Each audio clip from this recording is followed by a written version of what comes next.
Hemen esiriko nahi? Ja, hombre.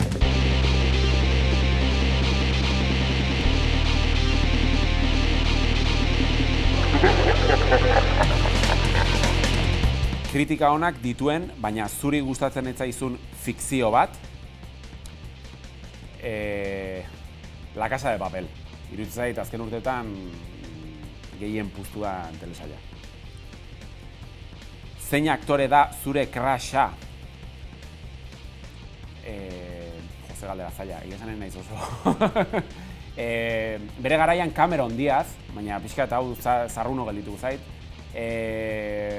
Gaur egungoa Jennifer Lawrence, esango eta idez. Zein film telesail egitea falta zaigu euskaldunoi?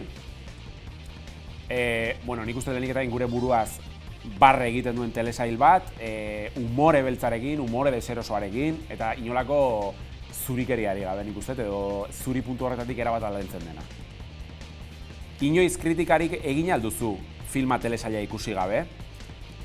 Ez, noizbait egin izan dut, agian telesail konkretu baten denboraldi osoa amaitu gabe, alegia, telesail batek baldin baduzka amara tal, agian 7 ikusita kritika egin, bai, askotan hola izaten delako, baina ez, osorik ikusi gabe ez dut inoiz egin.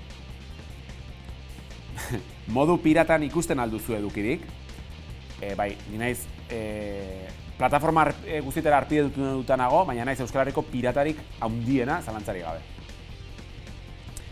Gaztezuloko zuzendariak ez aldu gaztea izan behar. Galdera hau oso ona da, baina nik erantzuten dut, umeentzako ipuinak umeek idazten dituzte ez, ezta? Bueno, ni gaztea ez naiz, baina gazte sentitzen naiz eta badaukat gazte tonu hori, beraz, ez dut zertan. Ya está, ez?